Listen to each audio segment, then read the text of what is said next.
क्या Messi Barcelona के अंदर एक साल के लिए लोन मूव के लिए आने वाले थे और उसके बाद वो कैंसिल हो गया, उसे एक्सप्लेन करेंगे। साथ में बात करेंगे सुनील चेत्री एंड और भी सारे इंडियन फुटबॉल के रिलेटेड न्यूज, क्योंकि बहुत बड़ी न्यूज आई है। साथ में क्या विनीशियस जूनियर को फाइनली रियल मैड्रिड सेल करने वाली है। बहुत सारी इंटरेस्टिंग न्यूज आज की वीडियो के अंदर सबको डिस्कस करेंगे।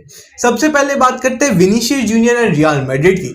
तो विनीशियस जूनियर को रियल मैड्रिड सेल करने वाली है एंड ये न्यूज काफी ज्यादा ऐसे सोर्स से आ रही है जिससे मैं पर्सनली काफी ज्यादा ट्रस्ट करता हूँ। एंड बोला जा रहा है दैट 150 मिलियन की है पूरा ट्रांसफर वाली चीज होने वाली है, जहां पे रिलीज कॉस्ट 150 मिलियन का ऑब्वियसली लगा है। एंड जो अगला समर विंडो खुलेगा वहां पे विनीशियस जूनियर पूरे आउट होंगे एंड रियल मैड्रिड उन्हें सेल करने वाली है। इसके पीछे बहुत सारी चीजें थी। ऑब्वियसली विनीशियस जूनियर क्या सेल होंगे या नहीं होंगे, इस पे ऑब्वियसली कॉन्फ्रेंस वगैरह चल रहे थे, बहुत सारी बातें चली थी, कंट्रोवर्सीज हो रही थी।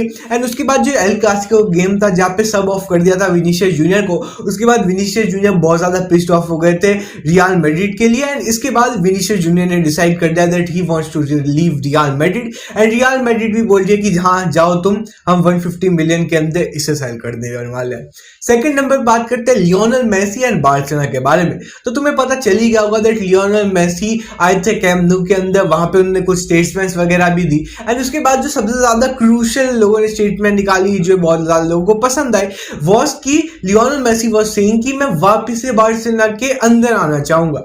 एंड उसके बाद लोगों ने रूमर्स बनाने चालू कर दिए। उसके बाद बहुत सारे रूमर्स आने लगे that Lionel Messi loan move के लिए आएंगे, एक साल के लिए बार्सिलोना के अंदर खेलेंगे एंड फैंस वगैरह खुश हो गए। एंड ऑल्दो मुझे पता था दैट ये ज्यादा सोर्सेबल जगह से न्यूज नहीं आ रही है, तो मैं इतना ज्यादा बिलीव नहीं कर रहा था। एंड उसके बाद इवेंचुअली पता चल गया कि ये बिल्कुल रूमर्स है, ऐसा कुछ उन्होंने कंफर्मली नहीं बोला कि वो लोन मूव के अंदर आने वाले हैं, ना फिर बार्सिलोना की मैनेजमेंट के साथ उनकी बात ऐसी हुई है। तो अभी तो ऐसा कंफर्म नहीं है लियोनेल मेसी बार्सिलोना के अंदर नहीं आने वाले। ये लाइक 99% श्योर है। मुझे तो लगा अगर तुम रियली लाइक प्रैक्टिकली देखो तो ये पॉसिबल नहीं लग रहा। थर्ड नंबर पे बात करते हैं इंडियन फुटबॉल के रिलेटेड। तो सबसे पहले ये थोड़ी पुरानी न्यूज है लेकिन मैं कवर कर देता हूँ। Ryan Williams is now part of Indian football team. उन्हें बुलाया गया था ट्रेनिंग कैंप के अंदर। उससे पहले उन्होंने ऑस्ट्रेलियन पासपोर्ट को अब से मना कर दिया, वो इंडियन पासपोर्ट लेने के लिए भी रेडी हो चुके हैं। तो पता नहीं अब वो इंडियन सिटीजन बनने वाला है जिसकी वजह से वो इंडियन फुटबॉल टीम के अंदर खेल सके। मेरे हिसाब से अच्छा ही होगा। Ryan Williams is a really good striker. लेकिन उसके अलावा एक और न्यूज के बारे में बात करते हैं तो हमें गुरप्रीत सिंह संधू एंड उसके बाद सुनील चेत्री एंड ऐसे काफी सारे बड़े प्लेयर्स की तरफ से एक सेम पोस्ट मिला। वो जो सेम पोस्ट था वो सबने डाला, जहां पे उन्होंने प्ली किया to whole government and whole AIFF and जितने भी ऑर्गेनाइजेशन है इंडिया की फुटबॉल के अराउंड, उनसे बोलते हुए कि उन्हें चाहिए कि ISL कैसे भी करके खेला जाए, क्योंकि इंडिया के फुटबॉल के लिए ISL बहुत ज्यादा इंपॉर्टेंट है। एंड ये दिखाता है कि इंडियन फुटबॉल का जो पूरी ये AIFF है या फिर पूरा जो इंडियन फुटबॉल का सिस्टम है वो कितना ज्यादा अनकंसिस्टेंट है,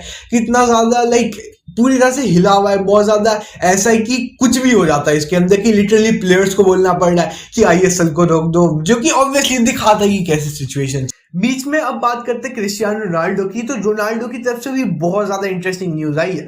ऑब्वियसली उन्होंने जो उनका पॉडकास्ट हुआ था उसके अंदर उनके यूट्यूब चैनल पे बहुत कॉन्ट्रोवर्शियल चीजें बोली थी, लेकिन वो पुरानी हो चुकी है तो उस पर बात नहीं करेंगे। लेकिन जो लेटेस्ट उन्होंने स्टेटमेंट दिया वो ये दिया है that he is going to retire 1-2 years. तो जो जॉर्जिनिया ने बोला था गलती से that he is probably going to retire in 1-2 years, वो कंफर्म था। मुझे लगता है वर्ल्ड कप 2026 अगर जीत जाते हैं रोनाल्डो तो तब रिटायर कर लेंगे। एंड ऑल्दो रोनाल्डो बोल रहे हैं वो उसे सीरियस नहीं ले रहे, हमें पता है बहुत ज्यादा सीरियसली ले रहे हैं। अगर वो भी नहीं ले रहे तो रोनाल्डो के फैंस तो सारे ले ही रहे। तो इन जनरल रोनाल्डो प्रोबेबली 2 साल तक खेलेंगे मैक्सिमम, मुझे भी ये लगता है। एंड उसके बाद वो रिटायरमेंट लेंगे एंड प्रोबेबली वो अल नस्र के साथ भी होगी। वैसे इसमें तुम्हारी क्या ओपिनियन है?